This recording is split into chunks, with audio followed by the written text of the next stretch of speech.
ನಮಸ್ಕಾರ ವೀಕ್ಷಕರೇ, ಸಮಕಾಲೀನದ 580ನೇ ಕಂತಿಗೆ ನಿಮಗೆ ಸ್ವಾಗತ. ಬೆಂಗಳೂರಿನ ಬಿಡದಿಯ ಬಳಿ ಕಳೆದ 400 ದಿನಗಳಿಗಿಂತಲೂ ಹೆಚ್ಚಿನ ಕಾಲದಿಂದ ನಿರಂತರವಾಗಿ ಏನು ರೈತರು ತಮ್ಮ ಭೂಕಬಳಿಕೆಯ ವಿರುದ್ಧ ಹೋರಾಟ ಮಾಡ್ತಿದ್ರು, ಆ ಹೋರಾಟ ಕಳೆದ ವಾರದಲ್ಲಿ ಒಂದು ಉತ್ತುಂಗಕ್ಕೇರಿತ್ತು.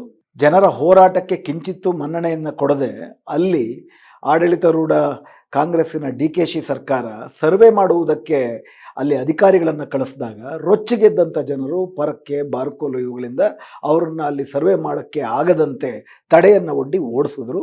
ಮತ್ತು ಈ ಚಳುವಳಿ ಇಲ್ಲಿಗೆ ನಿಲ್ಲುವುದಿಲ್ಲ, ತೀವ್ರವಾಗುತ್ತೆ, ಉತ್ತುಂಗಕ್ಕೆ ಹೋಗುತ್ತೆ ಎನ್ನುವಂತಹ ಒಂದು ಸಂದೇಶವನ್ನು ಕೂಡ ಕೊಟ್ಟರು.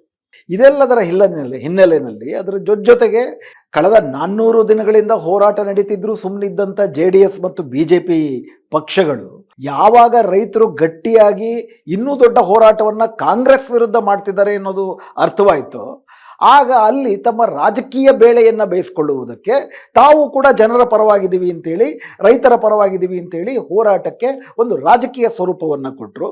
JDS ಅದರಲ್ಲೂ ಕೂಡ HD ಕುಮಾರಸ್ವಾಮಿ ಅವರು ಮುಖ್ಯಮಂತ್ರಿ ಆಗಿದ್ದಂಥ ಕಾಲದಲ್ಲೇ ಇನ್ಫ್ಯಾಕ್ಟ್ ಈ ಯೋಜನೆಯ ಪರಿಕಲ್ಪನೆ ಜಾರಿಗೆ ಬಂದದ್ದನ್ನು ನೋಡೋದಾದರೆ, ಅದಾದ ನಂತರ ಯಡಿಯೂರಪ್ಪನವರ ಸರ್ಕಾರವೂ ಕೂಡ ಇದನ್ನು ಮುಂದುವರಿಸ್ತು. ಅದಾದ ನಂತರ DKC ಸರ್ಕಾರ ಅದರ ತಾರ್ಕಿಕ ಅಂತ್ಯಕ್ಕೆ ಅದನ್ನು ತೆಗೆದುಕೊಂಡು ಹೋಗ್ತಿದೆ.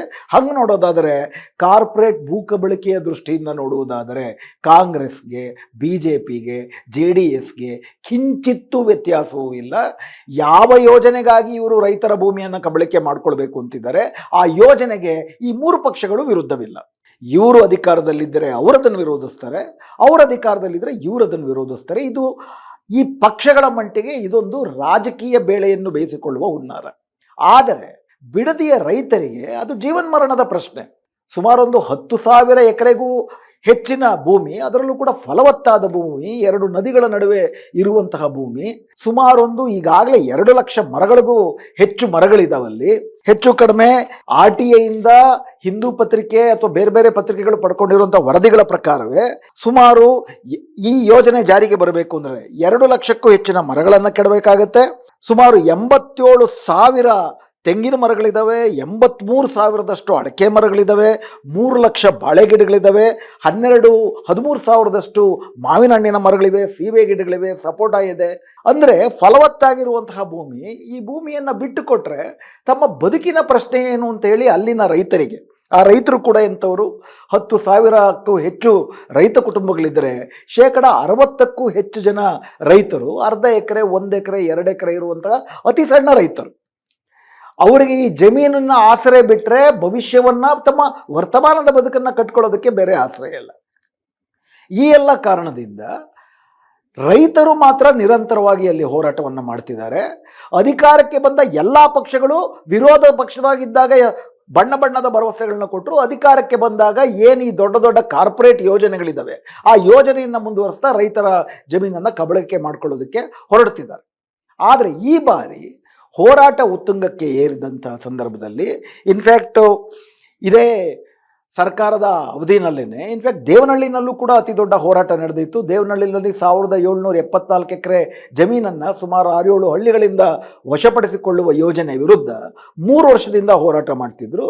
ಸಿದ್ದರಾಮಯ್ಯನವರು ವಿರೋಧ ಪಕ್ಷದ ಮುಖ್ಯಸ್ಥರಾಗಿದ್ದಾಗ ತಾವು ಅಧಿಕಾರಕ್ಕೆ ಬಂದರೆ ಆ ಯೋಜನೆಯನ್ನು ರದ್ದು ಮಾಡಿ ಭೂ ಸ್ವಾಧೀನವನ್ನು ರದ್ದುಗೊಳಿಸ್ತೀವಿ, ಜನರಿಗೆ ವಾಪಸ್ ಜಮೀನನ್ನು ಕೊಡ್ತೀವಿ ಅಂತೆಲ್ಲ ದೊಡ್ಡ ದೊಡ್ಡ ಹೇಳಿಕೆಯನ್ನು ನೀಡಿದರು. ಅಧಿಕಾರಕ್ಕೆ ಬಂದಾದ್ಮೇಲೆ ಅದನ್ನು ಮರೆತರು, ಬದಲಿಗೆ ಫೈನಲ್ ನೋಟಿಫಿಕೇಶನ್ ಕೊಟ್ಟರು. ಇದ್ರ ಬಗ್ಗೆನೂ ಕೂಡ ನಾವು ಹಲವಾರು ಎಪಿಸೋಡ್ಗಳನ್ನು ಮಾಡಿದ್ದೀವಿ, ತಾವು ಗಮನಿಸಿರ್ತೀರಿ. ಜನರ ಹೋರಾಟ ಉತ್ತುಂಗಕ್ಕೆ ಹೋದಾಗ ಮಣಿಯುವ ನಾಟಕವನ್ನು ಮಾಡಿದ್ರು. ಭೂ ಸ್ವಾಧೀನವನ್ನು ನಾವು ಕೈ ಬಿಡ್ತೀವಿ ಅಂತ ಹೇಳಿದ್ರು. ದೇವನಹಳ್ಳಿದು ಏನಾಯಿತು ಅಂತ ಅಂದ್ಬಿಟ್ಟು ನಾವು ನಂತರ ಮಾತಾಡೋಣ. ಅದಾದ ನಂತರದಲ್ಲೇ ಇನ್ಫ್ಯಾಕ್ಟ್ ಅಲ್ಲಿಯ ಹೋರಾಟ ಗೆತ್ತು ಅಂತ ಅಂದ್ಬಿಟ್ಟು ಎಲ್ಲರೂ ಭಾವಿಸ್ತಿರೋ ಸಂದರ್ಭದಲ್ಲೇ ಬಿಡದಿಯ ಹೋರಾಟಕ್ಕೂ ಕೂಡ ಒಂದು ಹೊಸ ಬಗೆಯ ಚೇತನ ಸಿಕ್ತು. ಆ ಹೋರಾಟ ಇನ್ನೂ ಮುಂದುವರಿತು. ಈ ಎಲ್ಲ ಒತ್ತಡಕ್ಕೆ ಮತ್ತು ಅದರ ಜೊತೆಗೆ ಇನ್ನೇನು ಗ್ರಾಮ ಪಂಚಾಯಿತಿ ಚುನಾವಣೆ ಮತ್ತು greater Bangalore authority GBA Bengaluru ಚುನಾವಣೆಗಳು ಕೂಡ ಹತ್ತಿರದಲ್ಲಿದೆ. ಈಗಾಗಲೇ ಇದೊಂದು ರಾಜಕೀಯ ಸ್ವರೂಪವನ್ನು ಪಡ್ಕೊಂಡಿದೆ. ಇದರಲ್ಲಿ ಜನಪ್ರಿಯತೆಯನ್ನು ಕಳ್ಕೊಂಡ್ರೆ ತಾವು ಈ ಸ್ಥಳೀಯ ಸಂಸ್ಥೆಗಳಲ್ಲಿ ಗ್ರಾಮ ಪಂಚಾಯಿತಿ, ಪಟ್ಟಣ ಸಭೆ, ಪುರಸಭೆ, ನಗರಸಭೆ, ಬೆಂಗಳೂರು ಮಹಾನಗರ ಪಾಲಿಕೆ ಇಲ್ಲೆಲ್ಲ ಅಧಿಕಾರಕ್ಕೆ ಬರುವುದು ಕಷ್ಟವಾಗಬಹುದು ಅನ್ನೋ ಒಂದು ರಾಜಕೀಯ ಅಂದಾಜನ್ನು ಇಟ್ಕೊಂಡು DKC ಅವರ ಸರ್ಕಾರ ನಾವು ಬಲವಂತವಾಗಿ ಯಾರ ಜಮೀನನ್ನು ಬಿಡದಿನಲ್ಲಿ ವಶಪಡಿಸಿಕೊಳ್ಳುವುದಿಲ್ಲ, ಬದಲಿಗೆ ಈ ಒಂದು ಯೋಜನೆ ಏನಿದೆ, ಈ ಯೋಜನೆ ಮಾಡಬೇಕಾ ಬಿಡಬೇಕಾ, ಇದರಿಂದ ಏನು ಪ್ರಭಾವ ಆಗುತ್ತೆ ಅನ್ನೋದ್ರ ಬಗ್ಗೆ ನಾವೊಂದು ಸಮಿತಿಯನ್ನು ನೇಮಕ ಮಾಡ್ತೀವಿ. ಆ ಸಮಿತಿನಲ್ಲಿ ಯಾರಿರ್ಬೇಕನ್ನೋದನ್ನು ಕೂಡ ನಾವು ಸರ್ಕಾರವೇ ತೀರ್ಮಾನ ಮಾಡ್ತೀವಿ. ಆದರೆ ಯೋಜನೆಯಂತೂ ಕೈ ಬಿಡೋದಿಲ್ಲ ಅಂತ 3 ಪ್ರಮುಖ ಘೋಷಣೆಯನ್ನು ನಿನ್ನೆ ಎಲ್ಲ ಮೊನ್ನೆ ಘೋಷಣೆ ಮಾಡಿದ್ರು. ಒಂದು, ಬಲವಂತವಾಗಿ ನಾವು ಜಮೀನನ್ನು ಸ್ವಾಧೀನ ಮಾಡ್ಕೊಳ್ಳೋದಿಲ್ಲ. ಎರಡನೇದಾಗಿ, ಈ ಯೋಜನೆಯನ್ನು ಕೈ ಬಿಡುವುದಿಲ್ಲ. ಮೂರನೇದಾಗಿ, ಆ ಯೋಜನೆಯ ಜನಪರತೆ ಅಥವಾ ಅದರಿಂದ ಆಗುವಂಥ ಸಾಧಕ ಬಾಧಕಗಳನ್ನು ಅಧ್ಯಯನ ಮಾಡುವುದಕ್ಕೆ ಸರ್ಕಾರ ತನ್ನದೇ ಸಮಿತಿಗಳನ್ನು ರೂಪಿಸುತ್ತೆ ಅಂತ ಹೇಳಿದ್ರು. ಅದೇ ದಿನ ಆದರೆ, ಯಾವ ದಿನ ಈ ಘೋಷಣೆಯನ್ನು ಮಾಡಿದ್ರು ಅದೇ ದಿನ ಇದೇ DK ಶಿವಕುಮಾರ್ ಸರ್ಕಾರ ಇದೇ ಯೋಜನೆಗೆ ಬೇಕಾಗಿರುವ ಇನ್ನೂ 4,940 ಎಕರೆಗಳಿಗೆ, ಸುಮಾರು 4 ಹಳ್ಳಿಗಳಲ್ಲಿ, ಗೊಲ್ಲರಪಾಳ್ಯ, ಬನ್ನಿಗಿರಿ, ಅರಳಾಲ್ಸಂದ್ರ, ಹೊಸೂರು, ಈ ಗ್ರಾಮಗಳಿಗೆ ಸೇರಿದಂಥ 4,940 ಎಕರೆ ಜಮೀನುಗಳಿಗೆ ಅಂತಿಮ ನೋಟಿಫಿಕೇಶನ್ ಕೂಡ ಕಳಿಸ್ತು. ಹೀಗಾಗಿ ರೈತರು DKಶಿ ಸರ್ಕಾರ ಕೊಟ್ಟಂಥ ಭರವಸೆ ಮೇಲೆ ಕಿಂಚಿತ್ತೂ ಕೂಡ ಯಾವುದೇ ಆಶಯವನ್ನು ಇಟ್ಕೊಳ್ಳದಿರ ನೆನ್ನೆನೂ ಕೂಡ ತಮ್ಮ ಹೋರಾಟವನ್ನು ಮುಂದುವರಿಸಿದ್ದಾರೆ. ತಮ್ಮದೇ ರಕ್ತದಲ್ಲಿ ಅಲ್ಲಿನ ರೈತ ಮಹಿಳೆಯರು ಪ್ರಾಣವನ್ನಾದರೂ ಬಿಡುತ್ತೇವೆ, ಆದರೆ ಜಮೀನು ಬಿಡುವುದಿಲ್ಲ ಅಂತ ಹೋರಾಟವನ್ನು ಮುಂದುವರಿಸಿದ್ದಾರೆ. ಇದು ಇದುವರ ತನಕ ನಡೆದಿರುವಂಥ ಬೆಳವಣಿಗೆ. ಸರ್ಕಾರದ ಈ ಪ್ರತಿಕ್ರಿಯೆಯನ್ನು ಏನಂತ ಅರ್ಥ ಮಾಡ್ಕೊಳ್ಬೇಕು? ಸರ್ಕಾರ ವಿಶೇಷವಾಗಿ ಪತ್ರಿಕಾಗೋಷ್ಠಿಯನ್ನು ಮಾಡಿ DKಶಿ ಅವರು ಬಲವಂತವಾಗಿ ಭೂಮಿಯನ್ನು ಪಡಿಸಿಕೊಳ್ಳುವುದಿಲ್ಲ ಅಂತ ಹೇಳಿದ್ದನ್ನು ರೈತರು ಗೆಲುವು ಅಂತ ಭಾವಿಸ್ಕೊಳ್ಳೋದಕ್ಕೆ ಸಾಧ್ಯ. ರೈತರು ಅದನ್ನು ಗೆಲುವು ಅಂತ ಭಾವಿಸಿಲ್ಲ, ಅಲ್ಲಿ ರೈತರು ಹೋರಾಟವನ್ನು ಮುಂದುವರಿಸಿದ್ದಾರೆ. ಆದರೆ ಹಲವಾರು ಜನಪರವಾದಂಥ ವಲಯದಲ್ಲಿ, ಹೋರಾಟಗಾರರ ವಲಯದಲ್ಲಿ ಇದೊಂಥರ ತಾತ್ಕಾಲಿಕ ಗೆಲುವು ಕೂಡ ಹೌದಲ್ವ ಅನ್ನುವ ಒಂದು ಪ್ರಶ್ನೆಯನ್ನು ಹುಟ್ಟುಹಾಕಿದೆ.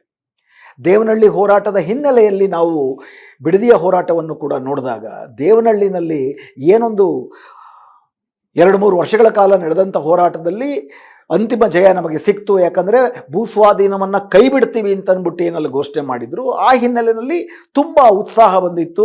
ಗೆದ್ವಿ ಅನ್ನೋ ರೀತಿ ದೊಡ್ಡ ರೀತಿಯಲ್ಲಿ ದೇಶಾದ್ಯಂತಲೂ ಕೂಡ ಅದರ ಬಗ್ಗೆ ಮೆಚ್ಚುಗೆಗಳು ಬಂತು. ಇಲ್ಲೂ ಕೂಡ ಸಂಭ್ರಮಾಚರಣೆಗಳು ಕೂಡ ನಡೆದವು. ಆದರೆ ಆಗ ಸಿದ್ದರಾಮಯ್ಯನವರು ಮುಖ್ಯಮಂತ್ರಿಯಾಗಿದ್ದರೂ ಕೂಡ MB ಪಾಟೀಲ್ ಅವರೇ ಕೈಗಾರಿಕಾ ಮಂತ್ರಿಯಾಗಿದ್ದರು, ಶಿವಕುಮಾರ್ ಅವರೇ ಉಪಮುಖ್ಯಮಂತ್ರಿ ಆಗಿದ್ದರು. ಅಂದರೆ ಇದೇ ಸರ್ಕಾರವೇ ಜನರಿಗೆ ಮಣಿದಂತೆ ಮೇಲ್ನೋಟಕ್ಕೆ ಕಂಡರೂ ಕೂಡ ಶತಾಯಗತಾಯ ಹೇಗಾದರೂ ಮಾಡಿ ಆ ಯೋಜನೆಯನ್ನು ಮತ್ತು ಯೋಜನೆಗೆ ಬೇಕಾಗಿರುವ ಭೂಮಿಯನ್ನು ಪರೋಕ್ಷವಾಗಿ ವಶಪಡಿಸಿಕೊಳ್ಳಲು ಸಾಧ್ಯವನ್ನೋ ಪ್ರಯತ್ನವನ್ನು ನಿರಂತರವಾಗಿ ಮುಂದುವರಿಸ್ತಾನೆ ಹೋದರು. ಉದಾಹರಣೆಗೆ ದೇವನಹಳ್ಳಿನಲ್ಲಿ 2025ರ ಜೂನ್ನಲ್ಲಿ ಭೂಸ್ವಾಧೀನವನ್ನು ಕೈಬಿಡ್ತೀವಿ ಅಂತ ಘೋಷಣೆ ಮಾಡಿದ್ರು ಕೂಡ Karnataka industrial development area board ಏನಿದೆ, ಆ KIDAB ಸೆಪ್ಟೆಂಬರ್ನಲ್ಲೂ ಕೂಡ ಭೂಸ್ವಾಧೀನಕ್ಕೆ ನೋಟಿಸ್ಗಳನ್ನು ಕೊಡ್ತು, ನಿಮ್ಮ ಪರಿಹಾರದ ಧನವನ್ನು ನಿಗದಿ ಮಾಡುವುದಕ್ಕೆ ಮಾತುಕತೆಗೆ ಬನ್ನಿ ಅಂತ ಅಂದ್ಬಿಟ್ಟು ಕರೆ ಕೊಟ್ಟಿತ್ತು. ಅಂದರೆ ಭೂಸ್ವಾಧೀನವನ್ನು ಕೈ ಬಿಡ್ತೀವಿ ಅಂತ ಬಾಯಿ ಮಾತಿಗೆ ಸರ್ಕಾರ ಹೇಳಿದ್ದರೂ ಕೂಡ, ಪತ್ರಿಕಾಗೋಷ್ಠಿನಲ್ಲಿ ಬಹಿರಂಗವಾಗಿ ಇದನ್ನು ಘೋಷಣೆ ಮಾಡಿದರೂ ಕೂಡ ಆಚರಣೆಗೆ ಬರಲಿಲ್ಲ.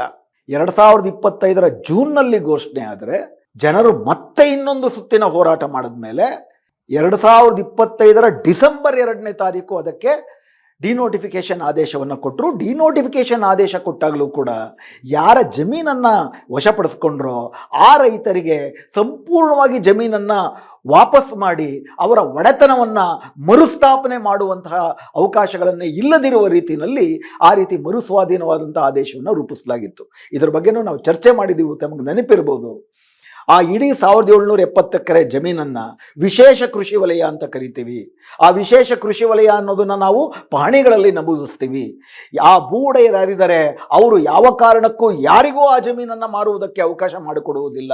ಬದಲಿಗೆ ಆ 1772 ಎಕರೆ ಜಮೀನಿನಲ್ಲಿ ನಾವು ರಫ್ತು ಆಧಾರಿತವಾದಂಥ ಹಾಗೂ ಶೈತ್ಯಾಗಾರಗಳನ್ನು, ಅಂದರೆ ಹೆಚ್ಚು ಕಡಿಮೆ ಏನು ನರೇಂದ್ರ ಮೋದಿ ಸರ್ಕಾರ ಒಂದು ಕಾಂಟ್ರಾಕ್ಟ್ ಫಾರ್ಮಿಂಗ್ಗೆ ಮತ್ತು ಖಾಸಗಿ ಸಂಗ್ರಹಾಗಾರಕ್ಕೆ ಏನು ಅವಕಾಶಗಳನ್ನು ಮಾಡಿಕೊಟ್ರು ಮತ್ತು ರಫ್ತು ಆಧಾರಿತ ಕೃಷಿಗೆ ವಿದೇಶಿ ಬಂಡವಾಳಕ್ಕೆ ಏನು ಅವಕಾಶ ಮಾಡಿಕೊಡುವ ನೀತಿಗಳನ್ನು ಮಾಡಿದ್ರು, ಆ 3 ನೀತಿಗಳ ಸಾರವನ್ನು ಉಳ್ಳಂಥ ಒಂದು ಹೊಸ ನೀತಿಯನ್ನು ಬರೀ 1777 ಎಕರೆ ಜಮೀನಲ್ಲಿ ನಾವು ವಶಪಡಿಸ್ತೀವಿ.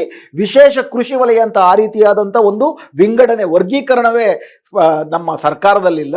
ಆದರೆ ಇಲ್ಲಿ ರೈತರ ಮೇಲೆ ಸೇಡು ತೀರಿಸಿಕೊಳ್ಳುವ ರೀತಿಯಲ್ಲಿ ವಿಶೇಷ ಕೃಷಿ ವಲಯ ಅಂತ ಮಾಡ್ತೀವಿ. ರೈತರು ಯಾರಿಗೂ ಕೂಡ ಜಮೀನು ಮಾರೋದಕ್ಕೆ ಅವಕಾಶ ಆಗೋದಿಲ್ಲ ಅಂತ ಹೇಳಿದ ಮಾತ್ರ ಅಲ್ದಿರ ಆ ಘೋಷಣೆ ಒಳಗಡೆನೆ ಈ 1770 ಎಕರೆ ಜಮೀನಿನ ಒಡೆಯರು ಕೂಡ ಸ್ವಇಚ್ಛೆಯಿಂದ KDಗೆ ತಮ್ಮ ಜಮೀನನ್ನು ಕೊಡಲು ಬಂದರೆ ಅವರನ್ನು ನಾವು ಪ್ರೋತ್ಸಾಹಿಸುತ್ತೇವೆ, ಅವರಿಗೆ ಸೂಕ್ತ ಪರಿಹಾರವನ್ನು ಕೊಟ್ಟು ಆ ಜಮೀನನ್ನು ಖರೀದಿ ಮಾಡ್ತೀವಿ ಅಂತ ಹೇಳಿದ್ರು.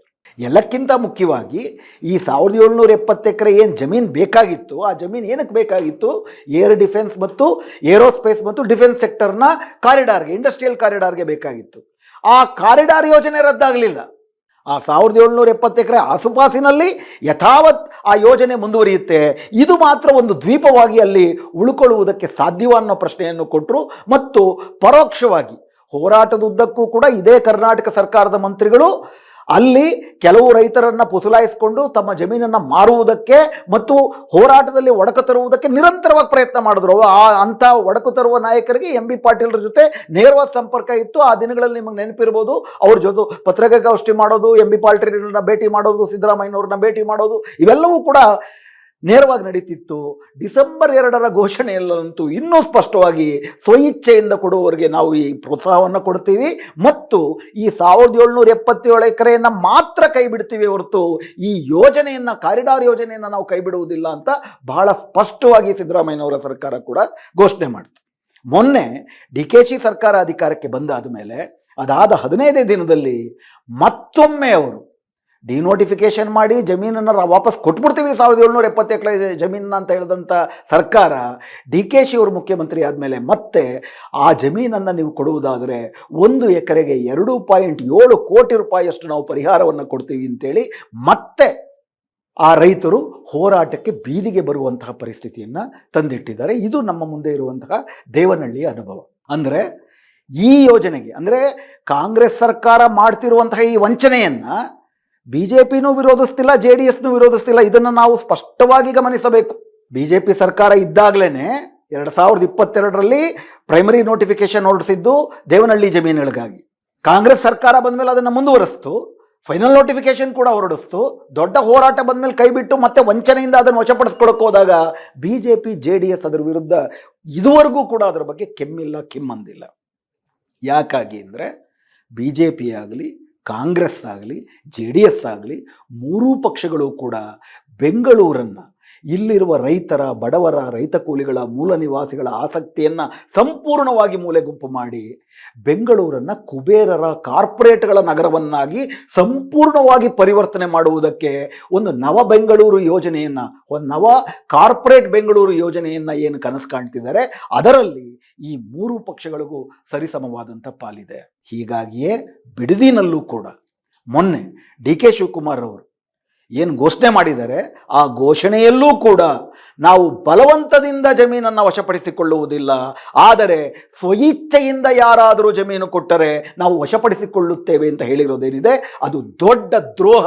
ಅದು ಜನರಿಗೆ ಆದ ಜಯವಲ್ಲ, ಅದು ಜನರಿಗೆ ಕಣ್ಣಿಗೆ ಮಣ್ಣೆರಚುವುದಕ್ಕೆ ಹಾಗೂ ಕೈ ಬಿಟ್ವಿ ಅಂತ ಹೇಳ್ತಾನೆ ಜನರಲ್ಲೇ ಒಡಕು ತಂದು ಆ ಜಮೀನನ್ನು ಕಾರ್ಪೊರೇಟ್ಗಳಿಗೆ ವಶಪಡಿಸಿಕೊಳ್ಳಕ್ಕೆ ಮಾಡ್ತಿರುವಂತಹ ದ್ರೋಹ. ಇಂತಹ ಸಲಹೆಗಳು ಏನಿದೆ, ಜಮೀನು ಯಾರು ಕೊಡ್ತಾರೋ ಅವ್ರ ಹತ್ರ ಮಾತ್ರ ಇಸ್ಕೊಂಡ್ರೆ ಅದು ಪಾಕ್ಷಿಕ ಜಯ ಅಂತ ಅಂದ್ಬಿಟ್ಟು ನಾವು ಭಾವಿಸ್ಕೊಳ್ತೀವಿ.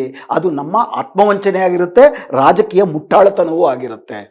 ದೇವನಹಳ್ಳಿನಲ್ಲಿ ನೋಡ್ದಂಗೆ, ಇತರ ಎಲ್ಲ ಕಡೆ ನೋಡ್ದಂಗೆ ಸ್ವಇಚ್ಛೆಯಿಂದ ಜಮೀನು ಕೊಟ್ಟವರ ಜಮೀನನ್ನು ವಶಪಡಿಸ್ಕೊಳ್ತೀವಿ ಅಂತಂದರೆ ರೈತರ ಹೋರಾಟದಲ್ಲಿ ಒಡಕು ತಂದು ಯೋಜನೆಯನ್ನು ಶತಾಯಗತಾಯ ಮುಂದುವರಿಸ್ತೀವಿ ಎನ್ನುವಂತಹ ಗುಪ್ತ ಸಂದೇಶವಾಗಿರುತ್ತೆ. ಈ ಸರ್ಕಾರಗಳ ವರ್ಗ ಹಿತಾಸಕ್ತಿಯನ್ನು, ಕಾರ್ಪೊರೇಟ್ ಪರತೆಯನ್ನು ಅರ್ಥ ಮಾಡಿಕೊಂಡಿರುವವರಿಗೆ ಈ ಸಂದೇಶ ತುಂಬ ಸ್ಪಷ್ಟವಾಗಿ, ಹೋರಾಟಗಾರರಿಗೆ ಈ ಸಂದೇಶ ಅರ್ಥವಾಗಬೇಕು. ಈ ಸಂದೇಶ, ಕಾರ್ಪೊರೇಟ್ ಪರವಾದಂಥ ಸಂದೇಶ ಗುಪ್ತ ವಾಕ್ಯಗಳಲ್ಲಿರೋದನ್ನು ನಾವು ಅರ್ಥ ಮಾಡ್ಕೊಳ್ಳಿಲ್ಲ ಅಂತಂದರೆ ಹೋರಾಟಗಾರರಾಗಿ ನಾವು ಈ ಸರ್ಕಾರದ ಗುಣಗಳನ್ನೇ ಅರ್ಥ ಮಾಡ್ಕೊಂಡಿಲ್ಲ ಅಂತಲೂ ಆಗುತ್ತೆ. ಅದರ ಜೊತೆಗೆ DK ಶಿವಕುಮಾರ್ ಸರ್ಕಾರ ಹೇಳಿರೋದು ಇನ್ನೊಂದೇನಪ್ಪ ಅಂತಂದರೆ, ನಾವು ಇದಕ್ಕೆ ಸಮಿತಿ ಮಾಡ್ತೀವಿ. ಏನು ಮಾಡ್ತೀವಿ ಸಮಿತಿಯನ್ನು ಮಾಡಿ? ಆ ಸಮಿತಿನಲ್ಲಿ ಯಾರಿರ್ತಾರೆ, ಆ ಸಮಿತಿನಲ್ಲಿ ಯಾರಿರಬೇಕು, ಯಾರಿರಬಾರ್ದು ಅಂತ ನಾವು ತೀರ್ಮಾನ ಮಾಡ್ತೀವಿ. ಅದರಲ್ಲಿ ನ್ಯಾಯಾಧೀಶರು ಇರಬೇಕಾ, ನಿವೃತ್ತ ನ್ಯಾಯಾಧೀಶರು ಇರಬೇಕಾ, ಎಕ್ಸ್ಪರ್ಟ್ಸ್ ಇರಬೇಕಾ, ಯಾರು ಇರಬೇಕು ಅಂತ ನಾವು ತೀರ್ಮಾನ ಮಾಡ್ತೀವಿ. ಅಂದರೆ ಸರ್ಕಾರ ಹೋರಾಟ ಉತ್ತುಂಗಕ್ಕೆ ಹೋದಾಗ DK ಶಿವಕುಮಾರ್ ಸರ್ಕಾರ ಚುನಾವಣೆಗಳು ಕೂಡ ಇನ್ನೇನು ಸರಿಹದಲ್ಲಿ ಇರಬೇಕಾದ್ರೆ ಸುಪ್ರೀಂ ಕೋರ್ಟಲ್ಲಿ ನಮಗೆ ಡಿಸೆಂಬರ್ ತನಕ ಅವಕಾಶ ಮಾಡಿಕೊಡಿ ಅಂತ ಕೇಳಿದ್ದಾರೆ. ಆದರೆ ಯೋಜನೆ ಹೀಗೆ ಮುಂದುವರೆದ್ರೆ ಡಿಸೆಂಬರ್ ತನಕ ಕಾವೇರಿ ಆಡಳಿತಾರೂಢ ಪಕ್ಷದ ವಿರುದ್ಧ ಜನರಿಗೆ ಅಪಾರವಾದಂಥ ಅಸಮಾಧಾನ ಉಂಟಾಗುತ್ತೆ, ಅದರ ರಾಜಕೀಯ ಲಾಭ ವಿರೋಧ ಪಕ್ಷಗಳಿಗೆ ಆಗುತ್ತೆ. ಹೀಗಾಗಿ ಈ ಕಾಂಗ್ರೆಸ್ಸಿನ ಆಸಕ್ತಿಯ ರಾಜಕೀಯ ಲೆಕ್ಕಾಚಾರಗಳಿಗೆ, ಜನರ ಆಸಕ್ತಿಯ ಲೆಕ್ಕಾಚಾರಗಳಲ್ಲ, ಜನರ ಹೋರಾಟಕ್ಕೆ ನಾವು ಮಣಿದಿದ್ದೇವೆ ಅಂತ ವಂಚನೆಯಿಂದ ಕಣ್ಣಿಗೆ ಮಣ್ಣೆರಚಿ ನಾವು ಸಮಿತಿಯನ್ನು ಮಾಡ್ತೀವಿ ಅಂತ ತಾತ್ಕಾಲಿಕವಾಗಿ ಸಮಯವನ್ನು ತೆಗೆದುಕೊಂಡಿದೆ DKಶಿ ಸರ್ಕಾರ. ಇದನ್ನ ಅಲ್ಲಿಯ ರೈತರು ತುಂಬ ಸ್ಪಷ್ಟವಾಗಿ ಅರ್ಥ ಮಾಡ್ಕೊಂಡಿದ್ದಾರೆ. ಯಾಕಂದರೆ DKಶಿ ಸರ್ಕಾರ ಏಕಕಾಲದಲ್ಲಿ ಅವತ್ತೇನೆ, ಯಾವತ್ತು ನಾವು ಸಮಿತಿ ಮಾಡ್ತೀವಿ, ಸ್ವಇಚ್ಛೆಯಿಂದ ಜಮೀನು ಕೊಡೋರನ್ನ ಬಿಟ್ಟು ಬಲವಂತವಾಗಿ ಭೂಸ್ವಾಧೀನ ಮಾಡಲ್ಲ ಅಂದ ದಿನವೇ, ನಾವಾಗಲೇ ಮಾತಾಡ್ಕೊಂಡಂಗೆ ಅವತ್ತಿನ ದಿನವೇ ಇನ್ನೂ 4940 ಎಕರೆಯನ್ನು ವಶಪಡಿಸಿಕೊಳ್ಳುವುದಕ್ಕೆ ಅಂತಿಮ ನೋಟಿಸ್ ಕಳಿಸಿದೆ. ನೀವು ಅಂತಿಮ ನೋಟಿಸನ್ನು ನಿಲ್ಲಿಸಿ ನೋಡಿ, ಅಂತಿಮ ನೋಟಿಸ್ ಕೂಡ ನಾವು ಕೊಡ್ತಿಲ್ಲ ಉಳಿದ ಜಮೀನುಗಳಿಗೆ, ನಾವು ನಿಮ್ಮ ಪರವಾಗಿದ್ದೀವಿ ಅಂತ ಹೇಳಿದ್ರೆ ಆಗಲಾದರೂ ಹೌದೇನೋ ಅಂತ ಅಂದ್ಬಿಟ್ಟು ಅನುಮಾನ ಪಡುವುದಕ್ಕೆ ಕಾರಣ ಇತ್ತು. ಆದರೆ ಆ ಅನುಮಾನಕ್ಕೂ ಕೂಡ ಯಾರಾದರೂ ಹೋರಾಟಗಾರರಿಗೆ DKಶಿಯವರು ತಾತ್ಕಾಲಿಕವಾಗಿ ಜನರಿಗೆ ಮಣಿದಿರ್ಬೋದು ಅನ್ನೋ ಅನುಮಾನ ಇದ್ದರೆ ಆ ಅನುಮಾನಕ್ಕೂ ಅವಕಾಶ ಕೊಡದಂತೆ ಸ್ಪಷ್ಟವಾಗಿ ಅವರು ಹೊಸ ಫೈನಲ್ ನೋಟಿಫಿಕೇಶನ್ ಕೊಟ್ಟಿದ್ದಾರೆ. ಆದರೂ ಇದನ್ನು ನಾವು ಜಯ ಅಂತ ಭಾವಿಸ್ಕೋತೀವಿ ಅಂತಂದರೆ ರೈತರಾಗಿ ಭಾವಿಸಿಲ್ಲ, ಹೋರಾಟಗಾರರಾಗಿ ಭಾವಿಸಿದ್ರೆ ಬಹುಶಃ ಅದು ನಾವು ನಮಗೆ ಮಾಡ್ಕೊಳ್ತಿರುವಂಥ ಆತ್ಮವಂಚನೆ ಆಗುತ್ತೆ. ವಿಷಯ ಏನಪ್ಪ ಅಂದರೆ, ಯಾಕೆ ಇಷ್ಟೆಲ್ಲ ಜನರ ಹೋರಾಟ ನಡೆದರೂ ಕೂಡ ತಾನು BJPಗಿಂತ ಭಿನ್ನ ಅಂತ ಹೇಳುವಂತಹ ಕಾಂಗ್ರೆಸ್ಸು, ತಾನು ಕಾಂಗ್ರೆಸ್ಸು ಮತ್ತು BJP ಇತರ ರಾಷ್ಟ್ರೀಯ ಪಕ್ಷವಲ್ಲ, ಜನರ ಕರ್ನಾಟಕದ ನಾಡಿನ ಸೊಗಡಿನಿಂದ ಹುಟ್ಟಿರುವಂತಹ, ನಾಡಿನ ಜನರ ಹಿತಾಸಕ್ತಿಯನ್ನು ಕಾಯುವಂತಹ ಪ್ರಾದೇಶಿಕ ಪಕ್ಷ ಅಂತ ಹೇಳುವಂತಹ JDS, ಇವರು ಮೂವರು ಕೂಡ ರೈತರ ಬೆಂಗಳೂರಿನ ಆಸುಪಾಸಿನ ಹಾಗೂ ಕರ್ನಾಟಕದ ವಿವಿಧೆಡೆಗಳಲ್ಲಿ ಕಾರ್ಪೊರೇಟ್ಗಳು ರೈತರ ಭೂಮಿಯನ್ನು ಕಬಳಿಕೆ ಮಾಡಿ ತಮ್ಮ ಸಂಸ್ಥಾನಗಳನ್ನು, ಲಾಭದಾಯಕವಾದಂಥ ಉದ್ಯಮಗಳನ್ನು ಹೂಡುವುದಕ್ಕೆ ಏನು ಯೋಜನೆಗಳನ್ನು ಮಾಡ್ತಾರೆ, ಅದರ ಬಗ್ಗೆ ಮಾತ್ರ ಯಾಕೆ ಇವರೆಲ್ಲ ಸುಮ್ಮನಿರ್ತಾರೆ? ಯಾಕಂದರೆ ಈ ಎಲ್ಲ ಪಕ್ಷಗಳು ನಡೀತಿರುವುದೇ ಕಾರ್ಪೊರೇಟ್ಗಳ ದೇಣಿಗೆಯ ಮೇರೆಗೆ ಅಂತ ನಾವು ಸ್ಪಷ್ಟವಾಗಿ ಅರ್ಥ ಮಾಡ್ಕೊಳ್ಬೇಕು. ಈ ಯೋಜನೆಯಲ್ಲೇ ನೋಡೋಣ. ಬಿಡದಿ ಯೋಜನೆಯಲ್ಲಿ ಪ್ರಾರಂಭದಲ್ಲಿ ಇದು ಒಂದು ಹೊಸ ನಗರ ಯೋಜನೆಯಾಗಿ ಬಂತು. 1987ರಲ್ಲೇ ಬೆಂಗಳೂರು ಬೆಳೆದು ಬಿಡ್ತಿದೆ, ಆದ್ದರಿಂದ ಬೆಂಗಳೂರಿಗೆ ಜನರು ಹೋಗೋದ್ರ ಬದಲು ತಾವಿರುವ ಕಡೆನೇ ಒಂದು ಕೌಂಟರ್ ಮ್ಯಾಗ್ನೆಟ್ ಸಿಟಿಗಳನ್ನು, ಸ್ಯಾಟಲೈಟ್ ಟೌನ್ಶಿಪ್ ಅಲ್ಲ, ಅಂದರೆ ನಗರದ ಸುತ್ತ ಗಿರಿಕಿ ಹೊಡೆಯುವಂತಹ ಉಪನಗರಗಳಲ್ಲ, ಬದಲಿಗೆ ತಮ್ಮದೇ ಆದಂಥ ಕೌಂಟರ್ ಮ್ಯಾಗ್ನೆಟ್ ಟೌನ್ಶಿಪ್ಗಳನ್ನು ಸೃಷ್ಟಿ ಮಾಡಬೇಕು ಅಂತ 1987ರಿಂದಲೂ ಕೂಡ ಯೋಜನೆ ಶುರುವಾಯಿತು. 99ರಲ್ಲಿ ನೈಸ್ ಪ್ರಾಜೆಕ್ಟ್ ಅಂತ ಶುರುವಾಯಿತು, ಬೆಂಗಳೂರು ಮೈಸೂರು ಎಕ್ಸ್ಪ್ರೆಸ್ ಹೈವೇ. ಅದರ ಭಾಗವಾಗಿ 5 ಕೌಂಟರ್ ಮ್ಯಾಗ್ನೆಟ್ ಸಿಟಿಗಳನ್ನು ಕೂಡ ಮಾಡ್ತೀವಿ ಅಂತ ಅಂದ್ಬಿಟ್ಟು ದೊಡ್ಡ ಯೋಜನೆಯನ್ನು ಒಂದು ಹಾಕಿದ್ರು. ಹೆಚ್ಚು ಕಡಿಮೆ 27,000 ಎಕರೆ ಜಮೀನನ್ನು ವಶಪಡಿಸಿಕೊಳ್ಳುವುದಕ್ಕೆ ಹೊರಟಿದ್ರು. ಇದೆಲ್ಲ ಯೋಜನೆಯ ನೇತಾರ, ಪಿತಾಮಹ ಎಲ್ಲರೂ ಕೂಡ ದೇವೇಗೌಡರೇ ಆಗಿದ್ರು. ದೇವೇಗೌಡರು ಅಂದರೆ JDS ಕೂಡ ಆಗಿದ್ರು. ಮತ್ತು ಈ ಯಾವ ಯೋಜನೆಯನ್ನು ಕೂಡ ದೇವೇಗೌಡರು ಸರ್ಕಾರ ಹೋದ ಮೇಲೆ ಅಧಿಕಾರಕ್ಕೆ ಬಂದಂಥ SM ಕೃಷ್ಣ ಸರ್ಕಾರ ಆಗಿರ್ಬೋದು, ಆನಂತರ ಬಂದಂಥ ಮಿಸಳುಬಾಜಿ ಸರ್ಕಾರಗಳಾಗಿರ್ಬೋದು, ಅಥವಾ BJP ಸರ್ಕಾರವೇ ಆಗಿರ್ಬೋದು, ಯಡಿಯೂರಪ್ಪ ಸರ್ಕಾರ, ಯಾರೂ ಇದನ್ನು ವಿರೋಧಿಸಲಿಲ್ಲ. ಇನ್ಫ್ಯಾಕ್ಟ್ ಎಕ್ಸ್ಪ್ರೆಸ್ ಹೈವೇ ಭಾಗವಾಗಿ 5 ಟೌನ್ಶಿಪ್ ಯೋಜನೆಗಳು ಬೇಡ ಅಂತ ಕೈಬಿಟ್ಟಾದ ಮೇಲೆ ಬರೀ ಎಕ್ಸ್ಪ್ರೆಸ್ ಹೈವೇಯನ್ನು ಕೂಡ ಅದು ಸರ್ಕಾರವೇ ರಚಿಸ್ತೀವಿ ಅಂತೇಳಿ ಬೆಂಗಳೂರಿನ ಸುತ್ತ ಬರೀ ರಿಂಗ್ ರೋಡನ್ನು ಮಾತ್ರ ಮಾಡುವುದಕ್ಕೆ ನೈಸ್ ಯೋಜನೆ ಸೀಮಿತ ಆದಮೇಲೆ ಬಿಡದಿನಲ್ಲಿ ಬೆಂಗಳೂರಿಗೆ ಪೂರಕವಾದಂಥ ಒಂದು ಉಪನಗರದ ರೀತಿ ಒಂದು ಇಂಡಿಪೆಂಡೆಂಟ್ ಸಿಟಿ ಮಾಡಬೇಕು ಅಂತ ಹೇಳಿ ಯೋಜನೆಯನ್ನು ಮೊದಲು ಕನಸು ಕಂಡದ್ದು ಕುಮಾರಸ್ವಾಮಿ ಅವರು ಮುಖ್ಯಮಂತ್ರಿಯಾಗಿದ್ದಾಗಲೇ, ಮತ್ತು ಅದರ ಆ ಯೋಜನೆಯನ್ನು ಪರಿಕಲ್ಪನೆಯನ್ನು ಮಾಡಿಕೊಂಡು ಅದಕ್ಕೆ ಕಾಂಟ್ರಾಕ್ಟನ್ನು ಕೊಟ್ಟಿದ್ದು, ಅದನ್ನು ರೂಪಿಸುವುದಕ್ಕೆ ಒಪ್ಪಂದ ಮಾಡ್ಕೊಂಡಿದ್ದು DLF ಅನ್ನುವಂತಹ ಒಂದು ಅತಿ ದೊಡ್ಡ ಕನ್ಸ್ಟ್ರಕ್ಷನ್ ರಿಯಲ್ ಎಸ್ಟೇಟ್ ಒಂದು ಉದ್ಯಮದ ಜೊತೆಗೆ. ಅದು DK ಶಿವಕುಮಾರ್ ಹೇಳ್ತಿರೋದ ಅದರಲ್ಲಿ ಅಷ್ಟು ಅರ್ಧ ಸತ್ಯವಿದೆ. ಅದಕ್ಕೆ ಪಿತಾಮಹ ಕುಮಾರಸ್ವಾಮಿ ಅವರೇ. ಕೇಳಬೇಕಾಗಿರೋ ಪ್ರಶ್ನೆ, ಕಾಂಗ್ರೆಸ್ಸು JDSನ ಕೂಸಲ್ವಲ್ಲ? JDS ಪಿತಾಮಹ ಆದರೆ DK ಶಿವಕುಮಾರ್ ಅದರ ಮೊಮ್ಮಗ ಯಾಕಾಗಬೇಕು? JDSನ ಯೋಜನೆ ಅಭಿವೃದ್ಧಿ ಮಾದರಿಯೇ ಬೇರೆ ಇದ್ದು ಕಾಂಗ್ರೆಸ್ದು ಜನಪರ ಅಭಿವೃದ್ಧಿ ಮಾದರಿಯಾಗಿದ್ದರೆ JDS ಮಾಡಿದಂಥ ಜನದ್ರೋಹವನ್ನು ಕಾಂಗ್ರೆಸ್ ಯಾಕೆ ಮಾಡಬೇಕು? JDS ಮಾಡಿರುವ ಅಥವಾ BJP ಮಾಡಿರುವ ಹಲವಾರು ಇದನ್ನು ಕೈಬಿಟ್ಟು ಬೇರೆ ಮಾಡ್ತೀವಿ ಅಂತ ಅಂದ್ಬಿಟ್ಟು ನೀವು ಭರವಸೆ ಕೊಟ್ಟಿದ್ರಿ ಅಲ್ವಾ? ಆದರೆ ಅದನ್ನು ಯಡಿಯೂರಪ್ಪನವ್ರ ಸರ್ಕಾರ 2019ರಲ್ಲೂ ಮುಂದುವರಿಸ್ತಾರೆ. ಅದಾದ ಮೇಲೆ DK ಶಿವಕುಮಾರ್ ಸರ್ಕಾರ, ಅದಕ್ಕೆ ಮುಂಚೆ ಸಿದ್ದರಾಮಯ್ಯನವ್ರ ಸರ್ಕಾರ ಬಂದಾಗಲೂ ಕೂಡ ಈ ಯೋಜನೆಯನ್ನೇನು ರದ್ದು ಮಾಡೋದಿಲ್ಲ. DKಶಿ ಸರ್ಕಾರ ಬಂದ ಮೇಲೆ ಈ ಯೋಜನೆಗೆ ಹೊಸ ವೇಗನೆ ಸಿಗುತ್ತೆ. ಅಷ್ಟು ಮಾತ್ರ ಅಲ್ಲ, DK ಶಿವಕುಮಾರ್ ಅವರೇ ಖುದ್ದಾಗಿ ಹೇಳ್ಕೊಂಡಂತೆ, ನಾನು ದೆಹಲಿಯಲ್ಲಿ ನರೇಂದ್ರ ಮೋದಿ ಅವರನ್ನ ಭೇಟಿ ಮಾಡಿದಾಗ ಬಿಡದಿ ಯೋಜನೆಯ ಬಗ್ಗೆ, ಸುರಂಗ ಮಾರ್ಗದ ಯೋಜನೆಯ ಬಗ್ಗೆ, ಇಡೀ ಬೆಂಗಳೂರಿನ ಬಗ್ಗೆ ನನಗಿರುವ ಪರಿಕಲ್ಪನೆಯ ಬಗ್ಗೆ ನನ್ನ ಬೆನ್ನು ಚಪ್ಪರಿಸಿದ್ದಾರೆ. ಬಿಡದಿಯ ಗ್ರೇಟರ್ ಬ್ಯಾಂಗ್ಳೂರು ಇಂಟಿಗ್ರೇಟೆಡ್ ಸಿಟಿ ಯೋಜನೆ ಏನಿದೆ, ಮತ್ತು ಏನೊಂದು AI ಸಿಟಿ ಅಂತಲೂ ಮಾಡಬೇಕಂತಿದ್ದೀವಿ, ಆರ್ಟಿಫಿಷಿಯಲ್ ಇಂಟೆಲಿಜೆನ್ಸ್ ಸಿಟಿ ಅಂತ ಮಾಡಬೇಕಂತಿದ್ದೀವಿ. ಅದು ನಾನು ಗುಜರಾತ್ನಲ್ಲೂ ಕೂಡ ಇದೇ ಥರ ಒಂದು ನಗರ ಮಾಡಬೇಕು ಅಂತಿದ್ದೆ. ನನ್ನದೇ ಅಭಿವೃದ್ಧಿ ಮಾದರಿಯನ್ನು ನೀವು ಕೂಡ ನೀವು ಮಾಡ್ತಿದ್ದೀರಿ, ನಿಮಗೆ ನನ್ನ ಸಂಪೂರ್ಣ ಸಹಕಾರ ಇರುತ್ತೆ ಅಂತ ಬೆನ್ನು ತಟ್ಟಿ ಕಳಿಸಿದ್ರು ಅಂತ ಅಂದ್ಬಿಟ್ಟು ಬಂದು ಪತ್ರಿಕಾ ಹೇಳಿಕೆಯನ್ನು ಹೆಮ್ಮೆಯಿಂದ ಹೇಳಿಕೊಂಡ್ರು. ಸೊ BJPಗೂ ಕಾಂಗ್ರೆಸ್ಗೂ ಈ ವಿಷಯದಲ್ಲಿ, ಈ ಅಭಿವೃದ್ಧಿ ಮಾದರಿ ವಿಷಯದಲ್ಲಿ ಯಾವ ವ್ಯತ್ಯಾಸವೂ ಇಲ್ಲ. ಇದು ತೋರಿಕೆಗೆ ತೋರಿಸುತ್ತಿರುವ, ವಿರೋಧ ಪಕ್ಷಗಳು ತೋರಿಸ್ತಿರುವ ಮೊಸಳೆ ಕಣ್ಣೀರು ಮಾತ್ರ. ಕಾಂಗ್ರೆಸ್ನ ವಿಷಯದಲ್ಲಿ ಇನ್ನೂ ಒಂದಷ್ಟು ಯಾತಕ್ಕೆ ಇದರ ಬಗ್ಗೆ ಕೆದಕಿ ಮಾತಾಡಬೇಕಾಗುತ್ತೆ ಅಂತಂದರೆ, 1999ರಿಂದ 2004ರ ತನಕ ವಾಜಪೇಯಿಯವರ ಸರ್ಕಾರ ಕೇಂದ್ರದಲ್ಲಿ ಇದ್ದುಕೊಂಡು ನಿರಂತರವಾಗಿ ರೈತರ, ಆದಿವಾಸಿಗಳ ಜಮೀನನ್ನು ಕಸಿದು ಅವರ ಹೋರಾಟಗಳನ್ನು ಕ್ರೂರವಾಗಿ ಮಣಿಸಿ ಅದನ್ನು ಅದಾನಿ ಅಂಬಾನಿಗಳಿಗೆ ಕೊಡುವಂತಹ ಯೋಜನೆಗಳನ್ನು ತಂದಾಗ ಇಡೀ ದೇಶದ ಜನತೆ ಅದರಿಂದ ಬೇಸತ್ತು ಬಂಡೆದ್ದು ವಾಜಪೇಯಿ ಸರ್ಕಾರವನ್ನು ಸೋಲಿಸಿದ್ರು. ಅದಕ್ಕೆ ಪರ್ಯಾಯವಾಗಿ ಕಾಂಗ್ರೆಸ್ಸು, ಎಡಪಕ್ಷಗಳು ಇವರೆಲ್ಲರೂ ಒಳಗೊಂಡಂಥ UPA ಸರ್ಕಾರ 2004ರಿಂದ 2014 ತನಕ ಅಧಿಕಾರಕ್ಕೆ ಬಂದರು. ಪ್ರಾರಂಭದ ಅವಧಿನಲ್ಲಿ ರೈಟ್ ಟು ಎಜುಕೇಷನ್ನು, ರೈಟ್ ಟು ಇನ್ಫಾರ್ಮೇಷನ್, ಈ ಥರದ ಹಲವು ಯೋಜನೆಗಳು, ಫುಡ್ ಸೆಕ್ಯೂರಿಟಿ ಆ್ಯಕ್ಟು ಇತ್ಯಾದಿಗಳನ್ನು ಮಾಡಿದ ನಿಜವಾದರೂ ಕೂಡ ಪರೋಕ್ಷವಾಗಿ ಈ UPA ಸರ್ಕಾರವೂ ಕೂಡ ಯಾವ ಯೋಜನೆಯಿಂದ ಜನ ಬೇಸತ್ತಿದ್ರು ಅಂದರೆ ಬಲವಂತವಾಗಿ ರೈತರಿಂದ ಜಮೀನು ಕಸಿದುಕೊಳ್ಳುವ, ಅವರ ಜೀವನೋಪಾಯವನ್ನೇ ರದ್ದು ಮಾಡುವ ಏನು ಯೋಜನೆಗಳಿತ್ತು ಅದನ್ನು ಮುಂದುವರಿಸಿದ್ರು. ಛತ್ತೀಸ್ಗಢಲ್ಲಿ ಇನ್ನೂ ವೇಗವಾಗಿಯೇ ಮುಂದುವರಿಯಿತು. ಛತ್ತೀಸ್ಗಢ, ಜಾರ್ಖಂಡಲ್ಲಿ ಅದಾನಿ ಅಂಬಾನಿಗಳ ಹೂಡಿಕೆಗಳು, ಅದರಿಂದ ಅವರ ಲಾಭಗಳು. ಇದರಿಂದಾಗಿ ತಾವು ಜನಪ್ರಿಯತೆಯನ್ನು ಕಳ್ಕೊಳ್ತಿದ್ದೀವಿ, ಆದ್ದರಿಂದ ಮತ್ತೆ ತಾವು ಜನಪರ ಅಂತ ತೋರಿಸ್ಕೊಳ್ಬೇಕು ಅನ್ನುವ ಸಂದರ್ಭ ಬಂದಾಗ 2013ರಲ್ಲಿ ಇದೇ UPA ಸರ್ಕಾರ right to fair compensation and transparency in land acquisition, rehabilitation and resettlement act 2013ರಲ್ಲಿ ಜಮೀನನ್ನು ವಶಪಡಿಸಿಕೊಂಡಾಗ ಪರಿಹಾರವನ್ನು ಪಡೆದುಕೊಳ್ಳುವ ಹಕ್ಕು, ಈ ಪದವನ್ನು ನಾವು ಗಮನವಿಟ್ಟು ಅರ್ಥ ಮಾಡ್ಕೋಬೇಕು. ರೈಟ್ ಟು ಫೇರ್ ಕಾಂಪನ್ಸೇಷನ್, ನ್ಯಾಯೋಚಿತವಾದಂಥ ಪರಿಹಾರ ಅನ್ನುವುದು ಸರ್ಕಾರ ಕೊಡುವಂತಹ ಭಿಕ್ಷೆಯಲ್ಲ, ಸರ್ಕಾರ ಕೊಡುವ ಕರುಣೆಯಲ್ಲ. ರೈಟ್ ಟು ಫೇರ್ ಕಾಂಪನ್ಸೇಷನ್ ನನ್ನ ಹಕ್ಕು, ನನಗೆ ಬೇಡ ಅಂದರೆ ನಾನು ತಿರಸ್ಕರಿಸ್ಬೋದು, ಆ ಹಕ್ಕು. ಮತ್ತು transparency in land acquisition, rehabilitation and resettlement, ಮತ್ತು ಭೂಮಿಯನ್ನು ಸ್ವಾಧೀನ ಮಾಡ್ಕೋಬೇಕಾದ್ರೆ, ಪರಿಹಾರ ಮತ್ತು ಪುನರ್ವಸತಿಯನ್ನು ಮಾಡಬೇಕಾದ್ರೆ ಏನು ಯೋಜನೆ ಅನ್ನೋದ್ರ ಬಗ್ಗೆ ಪಾರದರ್ಶಕವಾಗಿರಬೇಕು. ಪರಿಹಾರ, ಪುನರ್ವಸತಿ ಮತ್ತು ಭೂಸ್ವಾಧೀನಗಳ ಬಗ್ಗೆ ಪಾರದರ್ಶಕತೆ ಮತ್ತು ನ್ಯಾಯೋಚಿತ ಪರಿಹಾರಕ್ಕೆ ಹಕ್ಕು, ಇವುಗಳನ್ನು ಕೊಡುವಂತಹ ಒಂದು ಕಾಯಿದೆ, ಆ್ಯಕ್ಟ್ ಪಾಸ್ ಮಾಡಿದ್ರು 2013ರಲ್ಲಿ. ಅದರ ಪ್ರಕಾರ ಯಾವುದಾದರೂ ಒಂದು ಖಾಸಗಿ ಯೋಜನೆಗೆ ರೈತರ ಜಮೀನನ್ನು ವಶಪಡಿಸಿಕೊಳ್ಬೇಕು ಅಂತಂದರೆ ಕನಿಷ್ಠ ಆ ಸಂತ್ರಸ್ತ ವಲಯದ ಯಾರಿಂದ ಅವರು ಜಮೀನನ್ನು ವಶಪಡಿಸ್ಕೊಳ್ತಾರೆ ಆ ಸಮುದಾಯದ 80% ರೈತರು ಈ ಯೋಜನೆಗೆ ನಾವು ಜಮೀನು ಕೊಡ್ತೀವಿ ಅಂತ ಒಪ್ಪಿಗೆ ಕೊಡಬೇಕು.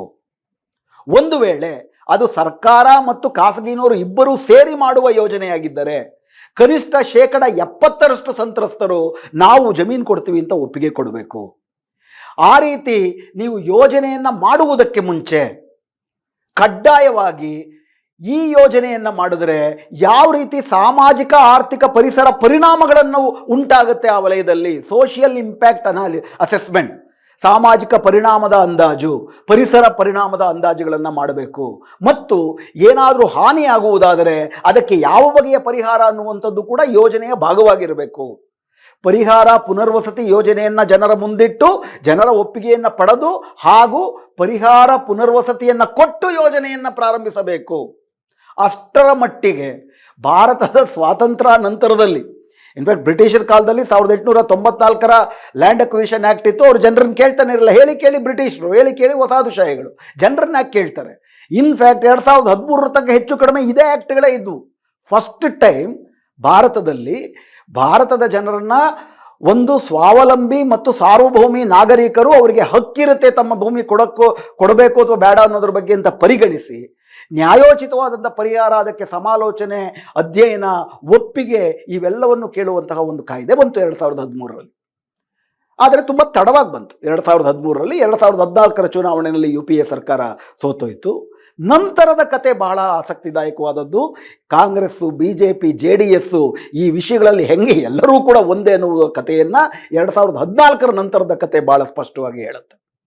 2014ರಲ್ಲಿ ನರೇಂದ್ರ ಮೋದಿ ಸರ್ಕಾರ, BJP ಸರ್ಕಾರ ಫಸ್ಟ್ ಟೈಮ್ 30 ವರ್ಷ ಆದಮೇಲೆ ಸ್ವತಂತ್ರವಾಗಿ ಒಂದು ಪಕ್ಷ ಅಧಿಕಾರಕ್ಕೆ ಬಂದದ್ದು. ಅಧಿಕಾರಕ್ಕೆ ಬಂದ ಮೇಲೆ ಈ ಕಾಯ್ದೆಗೆ ಅಂದರೆ ನ್ಯಾಯೋಚಿತ ಪರಿಹಾರದ ಹಕ್ಕು ಮತ್ತು ಪರಿಹಾರ ಪುನರ್ವಸತಿಯಲ್ಲಿ ಪಾರದರ್ಶಕತೆಯ ಹಕ್ಕೇನಿದೆ, ಆ ಹಕ್ಕಿಗೆ ಇದು ಜಾರಿಗೆ ಬಂದರೆ ದೇಶ ಅಭಿವೃದ್ಧಿ ಆಗೋದಿಲ್ಲ, ದೇಶದ ಅಭಿವೃದ್ಧಿ ಕುಂಠಿತ ಆಗುತ್ತೆ ಅಂತೇಳಿ ಅದಕ್ಕೆ ಸುಗ್ರೀವಾಜ್ಞೆಗಳನ್ನ ತರೋದಕ್ಕೆ ಪ್ರಯತ್ನ ಮಾಡಿದ್ರು. ಸುಗ್ರೀವಾಜ್ಞೆ ಮೂಲಕ ತಿದ್ದುಪಡಿ ತರುವುದಕ್ಕೆ ಪ್ರಯತ್ನ ಮಾಡಿದ್ರು. 3 ಸತಿ ಸುಗ್ರೀವಾಜ್ಞೆ ತಂದರು. ಅಂತಿಮವಾಗಿ ಲೋಕಸಭೆಯಲ್ಲಿ ಅದಕ್ಕೆ ತಿದ್ದುಪಡಿನೇ ತಂದರು ಕಾಯ್ದೆಗೆ. ರಾಜ್ಯಸಭೆಯಲ್ಲಿ ಅವರಿಗೆ ಶಕ್ತಿ ಇರಲಿಲ್ಲ. ಆದ್ದರಿಂದ ಅದು ಅಲ್ಲಿಗೆ ನಿಂತಿತ್ತು. ಆದರೆ ಅದೇ ಕಾಲಘಟ್ಟದಲ್ಲಿ ಜಮೀನನ್ನು ವಶಪಡಿಸಿಕೊಳ್ಳುವುದು ರಾಜ್ಯ ಸರ್ಕಾರದ ಸುಫರ್ದಿಗೂ ಬರುವಂತಹ ಒಂದು ಶೆಡ್ಯೂಲಲ್ಲಿರುವುದರಿಂದ, ಸಮವರ್ತಿ ಪಟ್ಟಿನಲ್ಲೂ ಕೂಡ ಇರೋದರಿಂದ BJP ಶಾಸಿತ ರಾಜ್ಯಗಳಲ್ಲಿ ಇದನ್ನು ಚಾಲ್ತಿಗೆ ತರಲಿಲ್ಲ, ಈ ನ್ಯಾಯೋಚಿತ ಪರಿಹಾರ ಕಾಯ್ದೆ ಮತ್ತು ಪಾರದರ್ಶಕತೆ ಕಾಯ್ದೆಯನ್ನು. 2013ರಲ್ಲಿ ಕರ್ನಾಟಕದಲ್ಲಿ ಸಿದ್ದರಾಮಯ್ಯನವರ ಸರ್ಕಾರ ಬಂತು. ಸಿದ್ದರಾಮಯ್ಯನವರ ಸರ್ಕಾರ 2013ರಿಂದ 2018 ತನಕ ಏನಿಲ್ಲಿ ಬೇರೆ ಬೇರೆ ಯೋಜನೆಗಳಿಗೆ ಜಮೀನನ್ನು ವಶಪಡಿಸ್ಕೊಂಡ್ರು, ಅವರೂ ಕೂಡ ಈ ಕಾಯ್ದೆಯ ಅನ್ವಯ ಅಂದರೆ ನ್ಯಾಯೋಚಿತ ಪರಿಹಾರದ ಹಕ್ಕಿನ ಕಾಯ್ದೆಯ ಅನ್ವಯ ಜಮೀನನ್ನು ವಶಪಡಿಸ್ಕೊಳ್ಳೋಕೆ ಹೋಗಲೇ ಇಲ್ಲ. ಬೇರೆ ಉದಾಹರಣೆ KDB ಕಾಯ್ದೆ. KDB ಕಾಯ್ದೆನಲ್ಲಿ ರೈತರನ್ನ ಕೇಳಬೇಕಂತಲೇ ಇಲ್ಲ. ಸೂಕ್ತ ಪರಿಹಾರ ಕೊಟ್ಟರಾಯಿತು, ಪರಿಹಾರದ ಬಗ್ಗೆ ನಾನು ಕೋರ್ಟಲ್ಲಿ ಹಾಕಬೇಕಷ್ಟೆ. ಅಂದರೆ ರೈತರಿಗೆ ಜಮೀನನ್ನು ಕಳ್ಕೊಳ್ಳೋರಿಗೆ ಶಕ್ತಿಯನ್ನು, ಹಕ್ಕನ್ನು ಕೊಡುವಂಥ ಯೋಜನೆಯನ್ನು ತಮ್ಮದೇ ಸರ್ಕಾರ ಅಧಿಕಾರಕ್ಕೆ ಚಾಲ್ತಿಗೆ ತಂದಿದ್ರು. ಸಿದ್ದರಾಮಯ್ಯನವ್ರ ಸರ್ಕಾರ ಅದಕ್ಕೆ ಒಪ್ಪಲಿಲ್ಲ, ಅದನ್ನು ಪಾಲಿಸಲಿಲ್ಲ. ಬದಲಿಗೆ 2019ರಲ್ಲಿ 18ರಲ್ಲಿ ಚುನಾವಣೆ ಆಯಿತು. 1 ವರ್ಷದ ಕಾಲ ಕಾಂಗ್ರೆಸ್ ಮತ್ತು JDS ಸರ್ಕಾರ ಇತ್ತು. ಕಾಂಗ್ರೆಸ್ JDS ಸರ್ಕಾರ ಅಧಿಕಾರದಲ್ಲಿದ್ದಾಗ ಇದೇ UPA ಸರ್ಕಾರ ಅಂದರೆ ತಮ್ಮದೇ ಕಾಂಗ್ರೆಸ್ ಸರ್ಕಾರ ಕೇಂದ್ರದಲ್ಲಿದ್ದಾಗ ಏನು ಈ ಪಾರದರ್ಶಕ ಕಾಯ್ದೆಯನ್ನು ತಂದರು, ಅದಕ್ಕೆ ಕರ್ನಾಟಕದಲ್ಲಿ ತಿದ್ದುಪಡಿಯನ್ನು ಮಾಡಿದ್ರು. ನಾಡಿನ ಅಭಿವೃದ್ಧಿಗೆ ಅತ್ಯಂತ ಅಗತ್ಯ ಎಂದು ಭಾವಿಸಿರುವ ಹಾಗೂ ಟೌನ್ಶಿಪ್ ಯೋಜನೆಗಳನ್ನು ಮಾಡುವ, ಸರ್ಕಾರದ ಯೋಜನೆಗಳಿರುವ ಇಂಥ ಯೋಜನೆಗಳಿಗೆ ಈ ಪಾರದರ್ಶಕ ಕಾಯ್ದೆಯನ್ನು ನಾವು ಅನ್ವಯಿಸಿ ನಾವು ಜಮೀನನ್ನು ವಶಪಡಿಸ್ಕೊಳ್ಬೇಕಾಗಿಲ್ಲ, ಸೋಷಿಯಲ್ ಇಂಪ್ಯಾಕ್ಟ್ ಅಸೆಸ್ಮೆಂಟ್ ಕೂಡ ಮಾಡಬೇಕಾಗಿಲ್ಲ ಅನ್ನುವ ತಿದ್ದುಪಡಿಯನ್ನು ಇದೇ ಕಾಂಗ್ರೆಸ್ ಸರ್ಕಾರ ತಂತು. ದೇವನಹಳ್ಳಿನಲ್ಲಾಗಿರ್ಬೋದು ಅಥವಾ ಬೇರೆ ಯಾವುದೇ ಯೋಜನೆಗಳಿಗಾಗಿರ್ಬೋದು, ಅಲ್ಲಿಂದಾಚೆಗೆ ತಾವೇ ತಂದ ಏನು ಜನಪರವಾದಂಥ ಕಾಯ್ದೆ ಇದೆ ಆ ಕಾಯ್ದೆಯನ್ನು ದುರ್ಬಲಗೊಳಿಸಿ ಅದನ್ನು ಅನ್ವಯಿಸ್ದಂಗೂ ಮಾಡಿದ್ರು. ಆದರೆ ಬಿಡದಿ ಸುತ್ತಮುತ್ತ ಯಾವುದರ ಅಡಿನಲ್ಲಿ ಇವರು ವಶಪಡಿಸ್ಕೊತಾ ಇದ್ದಾರೆ? ಕರ್ನಾಟಕ ಅರ್ಬನ್ ಡೆವಲಪ್ಮೆಂಟ್ ಆ್ಯಕ್ಟ್ ಅಡಿಯಲ್ಲಿ ಇದನ್ನು ವಶಪಡಿಸ್ಕೊತಾ ಇದ್ದಾರೆ. ಇಲ್ಲೂ ಕೂಡ right to fair compensation act ಕೆಳಗಡೆ ವಶಪಡಿಸ್ಕೊಳ್ತಿರೋದಲ್ಲ. ಆದರೆ ಕರ್ನಾಟಕ ಅರ್ಬನ್ ಡೆವಲಪ್ಮೆಂಟ್ ಆ್ಯಕ್ಟ್ಗೆ ಸೆಕ್ಷನ್ 36 ತಿದ್ದುಪಡಿಯನ್ನು ತಂದು ಅದರಲ್ಲಿ ಈ ರೈಟ್ ಟು ಫೇರ್ ಕಾಂಪನ್ಸೇಷನ್ನಲ್ಲಿ ಇರುವಂತಹ ಕೆಲವು ಕಾರ್ಯಸೂಚಿಗಳನ್ನು ಅನ್ವಯಿಸಬಹುದು ಅನ್ನುವಂಥ ಒಂದು ತಿದ್ದುಪಡಿಯನ್ನು ಮಾಡಿದ್ರು. ಆದರೆ ಯಾವುದಕ್ಕೆ ಅನ್ವಯಿಸಬೇಕು, ಯಾವುದಕ್ಕೆ ಅನ್ವಯಿಸಬಾರ್ದು ಅನ್ನೋ ತೀರ್ಮಾನ ಸರ್ಕಾರ ಮಾಡ್ಬೋದು ಅಂತ ಕೈಬಿಟ್ರು. 2019ರಲ್ಲಿ ಯಡಿಯೂರಪ್ಪನವ್ರ ಸರ್ಕಾರ ಬಂತು. ಅದಾದಮೇಲೆ ಬೊಮ್ಮಾಯಿ ಸರ್ಕಾರ ಬಂತು. ಬೊಮ್ಮಾಯಿ JDS ಸರ್ಕಾರಗಳಿತ್ತು. ಇವರು ಯಾರು ಅದಾದಮೇಲೆ JDSನವರು ಅವ್ರ ಜೊತೆ ಕೈಗೂಡಿಸಿದ್ರು. ಯಾರೇ ಅಧಿಕಾರಕ್ಕೆ ಬಂದರೂ ಕೂಡ ಇಲ್ಲಿ ಜಮೀನನ್ನು ಕಾರ್ಪೊರೇಟ್ ಆಸಕ್ತಿಗಳಿಗೆ ವಶಪಡಿಸಿಕೊಳ್ಳುವುದರಲ್ಲಿ ಕಾರ್ಪೊರೇಟ್ ಆಸಕ್ತಿಗಳಿಗೆ ಕಿಂಚಿತ್ತೂ ಕುಂದಾಗದಂತೆ ನಡೆದುಕೊಳ್ಳೋದಕ್ಕೆ ಶುರು ಮಾಡಿದ್ರು. ಕಾಂಗ್ರೆಸ್ಸು ತಾನೇ ತಂದಂಥ ನ್ಯಾಯೋಚಿತ ಪರಿಹಾರ ಮತ್ತು ಪಾರದರ್ಶಕ ಕಾಯ್ದೆಗೆ ತದ್ವಿರುದ್ಧವಾಗಿ ನಡ್ಕೊಳ್ತು. ಇವತ್ತು ಬಿಡದಿ ಸುತ್ತಮುತ್ತಲೂ ಕೂಡ ಜಮೀನನ್ನು ವಶಪಡಿಸಿಕೊಳ್ತಿರುವುದು ಕರ್ನಾಟಕ ಅರ್ಬನ್ ಡೆವಲಪ್ಮೆಂಟ್ ಆ್ಯಕ್ಟ್ ಕೆಳಗಡೆ ಮಾತ್ರ. ಅದರಲ್ಲಿ ಈ ನ್ಯಾಯೋಚಿತ ಪರಿಹಾರ ಕಾಯ್ದೆಯ ಕೆಲವು ಅಂಶಗಳು ಅನ್ವಯ ಆಗ್ತದೆ. ಆದರೂ ಕೂಡ 80% ಜಮೀನು 80% ರೈತರು ಒಪ್ಪಿಗೆ ಕೊಟ್ಟಿದ್ದಾರಾ ಇಲ್ವಾ ಅನ್ನೋದ್ರ ಸುತ್ತ ಚರ್ಚೆ ನಡೀತಿದೆಯೇ ಹೊರತು ಈ ಯೋಜನೆ ಜಾರಿಗೆ ಬಂದರೆ ಸೋಷಿಯಲ್ ಇಂಪ್ಯಾಕ್ಟ್ ಅಸೆಸ್ಮೆಂಟ್ ಎಲ್ಲಿ ನಡೆದಿದೆ? ಇನ್ಫ್ಯಾಕ್ಟ್ ಇವೆಲ್ಲವೂ ಕೂಡ ದೇವನಹಳ್ಳಿ ಇರ್ಬೋದು, ಆನೇಕಲ್ ಇರ್ಬೋದು, ಅಥವಾ ಬಿಡದಿ ಇರ್ಬೋದು, ಸರ್ಜಾಪುರ ಇರ್ಬೋದು, ಕನಕಪುರ ಇರ್ಬೋದು, ಹಾರೋಹಳ್ಳಿ ಇರ್ಬೋದು, ಬೆಂಗಳೂರಿನ ಸುತ್ತಮುತ್ತ ಏನೊಂದು ಈ ಸ್ಮಾರ್ಟ್ ಮತ್ತು ಡೆವಲಪ್ಡ್ ಇನ್ನೋವೇಷನ್ ಸಿಟಿ ಎನ್ನುವ ಹೆಸರಲ್ಲಿ ಯೋಜನೆಗಳು ಬರ್ತಿದ್ದಾವೆ. ಇದು ವಿಶೇಷವಾಗಿ ಕಾಂಗ್ರೆಸ್ಸು ಹಾಗೂ BJP ಕನಸು ಕಾಣುತ್ತಿರುವ ಕಾರ್ಪೊರೇಟ್ ಬೆಂಗಳೂರು ನಗರ, ಕುಬೇರರ ಬೆಂಗಳೂರು ನಗರದ ಪರಿಕಲ್ಪನೆಯಾಗಿದೆ. ಉದಾಹರಣೆಗೆ ತಮ್ಮ ಪರದೆಯ ಮೇಲೆ ಕರ್ನಾಟಕ ಸರ್ಕಾರ, ಅದರಲ್ಲೂ ವಿಶೇಷವಾಗಿ ಕಾಂಗ್ರೆಸ್ ಸರ್ಕಾರ ಡಿ ಕೆ ಶಿವಕುಮಾರ್ ಅವರ ನೇತೃತ್ವದಲ್ಲಿ 2023ರಲ್ಲಿ ಸಿದ್ದರಾಮಯ್ಯನವರ ಸರ್ಕಾರ ಮುಖ್ಯಮಂತ್ರಿ ಆಗಿದ್ದಾಗಲೂ ಕೂಡ ಇದಕ್ಕೆಲ್ಲ ಅನುಮೋದನೆ ಇತ್ತು.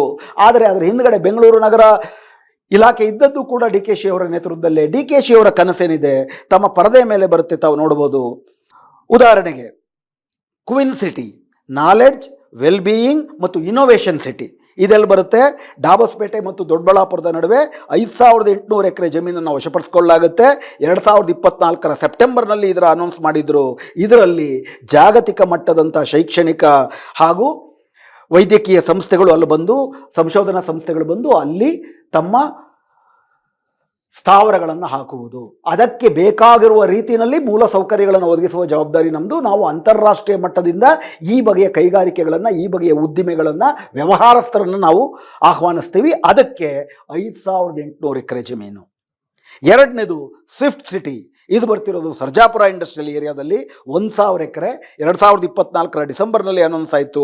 Startup, work space, innovation, finance, technology, ಅಂದರೆ ಜಾಗತಿಕ ಮಟ್ಟದಲ್ಲಿ ಎಲ್ಲೆಲ್ಲಿ ಬೇರೆ ಬೇರೆ ಕಡೆ ಹೋಗ್ತಿದ್ದಾರೆ ಅವ್ರನ್ನೆಲ್ಲ ನಾವು ಬೆಂಗಳೂರಿಗೆ ತರ್ತೀವಿ.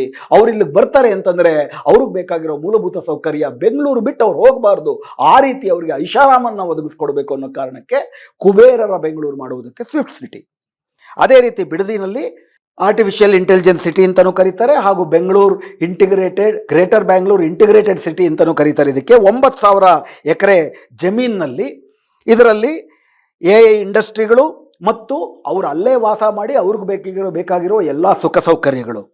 ಇದಲ್ದಿರ ಕ್ವಾಂಟಮ್ ಸಿಟಿ ಹೆಸರುಘಟ್ಟದ ಹತ್ರ, ಅಲ್ಲೂ ಕೂಡ ಕ್ವಾಂಟಮ್ ಟೆಕ್ ಲ್ಯಾಬ್ಗಳು ಇವುಗಳನ್ನು ಮಾಡೋದಕ್ಕೆ. ಇದಲ್ದಿರ ಇಡೀ Nelamangala, Doddaballapura, outer ring road ಉದ್ದಕ್ಕೂ ಕೂಡ business district, greater Bengaluru business ಡಿಸ್ಟ್ರಿಕ್ಟ್ಗಳನ್ನು ಮಾಡಿ ಗ್ಲೋಬಲ್ ಕೆಪಾಸಿಟಿ ಸೆಂಟರ್ಗಳನ್ನು ತಂದಲ್ಲಿ ಹಾಕುವಂಥದ್ದು. ಒಟ್ಟಾರೆಯಾಗಿ ಹೋದ ವಾರ ಶಾಲಿನಿ ರಜೀಶ್ ಅವರ ನೇತೃತ್ವದಲ್ಲಿ ಮಾಡಿದಂಥ, ಮುಖ್ಯ ಕಾರ್ಯದರ್ಶಿಯವರ ನೇತೃತ್ವದಲ್ಲಿ ಮಾಡಿದಂಥ ಸಮಿತಿ ವರದಿ ಕೊಟ್ಟಂಗೆ 2037ರ ಒಳಗಡೆ ಬೆಂಗಳೂರಿನಲ್ಲಿ 35 ಲಕ್ಷ ಕೋಟಿ ರೂಪಾಯಿ ಹೂಡಿಕೆ ಬರುವಂತೆ ಮಾಡಿ ಇಡೀ ಬೆಂಗಳೂರನ್ನು ಈ 10 ಹಲವು ಸ್ಮಾರ್ಟ್ ನಗರಗಳು, Swift city, queen city, wisdom valley, ಈ ಥರದ್ದೆಲ್ಲ ಮಾಡಿ ಇಡೀ ಬೆಂಗಳೂರನ್ನು ಕುಬೇರರ ನಗರವನ್ನಾಗಿ ಮಾಡ್ತೀವಿ. ಈ ಬೆಂಗಳೂರು ಜಗತ್ತಿನಲ್ಲೇ ಕಣ್ಣು ಕೋರೈಸುವಂತೆ ಆಗಬೇಕು. ಅದಕ್ಕಾಗಿ ಇಲ್ಲಿ ರೈತರುಗಳು ತಮ್ಮ ಜಮೀನನ್ನು ಬಿಟ್ಟು ತೊಲಗಬೇಕು. ಹಾಗೂ ನಗರದ ಒಳಗಡೆ ಏನಿರಬೇಕು, ನಗರದ ಒಳಗಡೆ ಬೀದಿ ವ್ಯಾಪಾರ ಇವರುಗಳೆಲ್ಲವೂ ನಡಿಬಾರದು.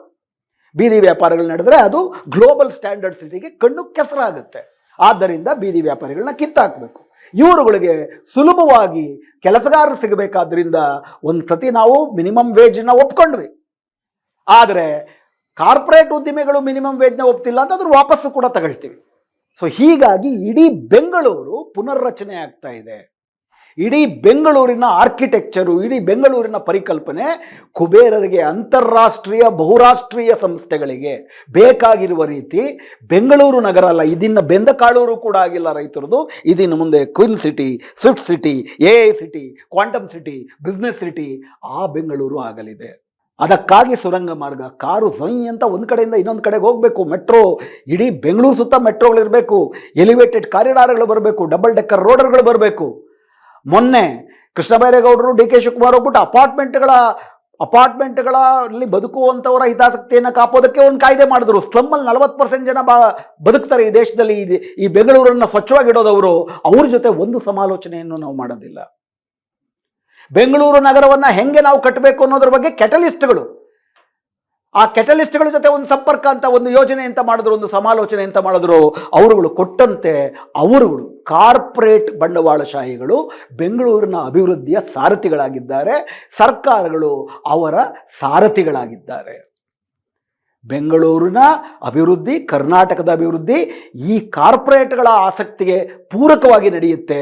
ಅವ್ರು ಹೇಳಿದ್ದನ್ನು ಮಾಡುವ ಯಂತ್ರಗಳ ಥರ ಈ ಸರ್ಕಾರಗಳು ಅವರ ವರ್ಗ ಹಿತಾಸಕ್ತಿಯನ್ನು ಈಡೇರಿಸುವ ಸಾಧನಗಳನ್ನಾಗಿ ಕೆಲಸ ಮಾಡ್ತಾರೆ. ಆದ್ದರಿಂದ ಸ್ನೇಹಿತರೆ, ಎಲ್ಲಿಯ ತನಕ Bengaluru greater Bengaluru integrated township ಅಥವಾ ಆರ್ಟಿಫಿಷಿಯಲ್ ಇಂಟೆಲಿಜೆನ್ಸ್ ಸಿಟಿ ಅನ್ನುವ ಯೋಜನೆ ರದ್ದಾಗುವುದಿಲ್ಲವೋ ಅಲ್ಲಿಯ ತನಕ ರೈತರ ಭೂ ಕಬಳಿಕೆಯು ರದ್ದಾಗುವುದಿಲ್ಲ, ತಾತ್ಕಾಲಿಕವಾಗಿ ಮುಂದೂಡಲಾಗುತ್ತೆ.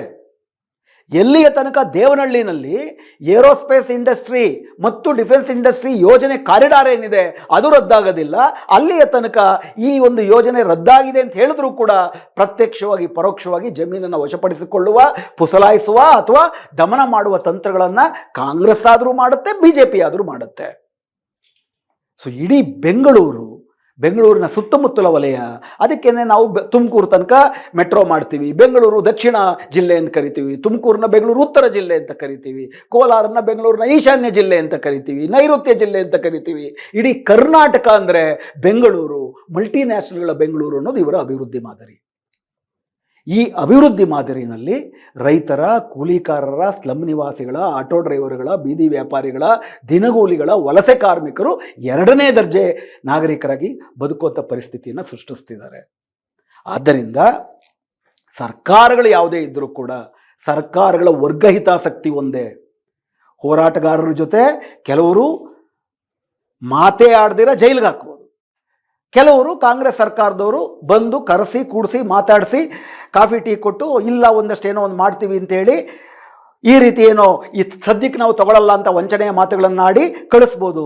ಸಾರದಲ್ಲಿ DK ಶಿವಕುಮಾರ್ ಸರ್ಕಾರ ಆಗಿರ್ಬೋದು, ಸಿದ್ದರಾಮಯ್ಯನವ್ರ ಸರ್ಕಾರ ಆಗಿರ್ಬೋದು, ಬಂದಿರುವ ಬೀಸೋದಣ್ಣೆಯಿಂದ ತಪ್ಪಿಸಿಕೊಳ್ಳುವುದಕ್ಕೆ ಒಂದು ಯೋಜನೆಯನ್ನು, ಒಂದು ವಂಚನೆಯ ಮಾರ್ಗವನ್ನು ಕಂಡಿಡ್ಕೊಂಡಿದ್ದಾರೆ ಹೊರತು ಎಲ್ಲಿಯ ತನಕ ಕಾರ್ಪೊರೇಟ್ ಹಿತಾಸಕ್ತಿಯ ಯೋಜನೆಯನ್ನೇ ಕೈ ಬಿಡೋದಿಲ್ವೋ ಅಲ್ಲಿಯ ತನಕ ರೈತರ ಮೇಲಿನ ತೂಗುಕತ್ತಿ ತಪ್ಪುವುದಿಲ್ಲ.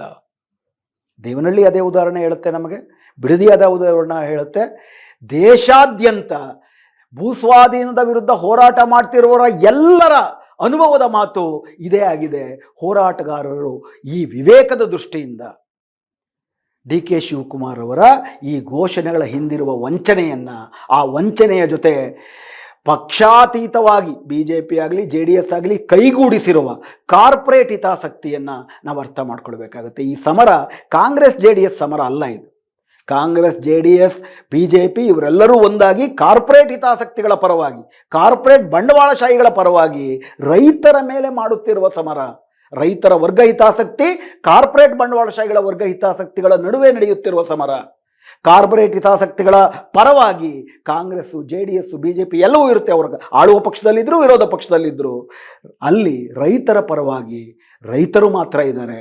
ರೈತರ ಜೊತೆ ಈ ಎಲ್ಲ ವಂಚನೆಗಳನ್ನು ಸ್ಪಷ್ಟವಾಗಿ ಅರ್ಥ ಮಾಡಿಕೊಳ್ಳುವ, DK ಶಿವಕುಮಾರ್ ಅವರ ಓಲೈಸುವ ಸಂದೇಶದಲ್ಲೂ ಇರುವಂತಹ ಗುಪ್ತವಾದ ವಂಚನೆಯನ್ನು ಅರ್ಥ ಮಾಡಿಕೊಳ್ಳುವ ವಿವೇಕವಂತ ಹೋರಾಟಗಾರರು ಕೂಡ ವಿವೇಕವನ್ನು ಉದ್ದೀಪನಗೊಳಿಸಿಕೊಂಡು ನಾವು ಹೋರಾಟವನ್ನು ಮುನ್ನಡೆಸುವ ಅಗತ್ಯವಿದೆ.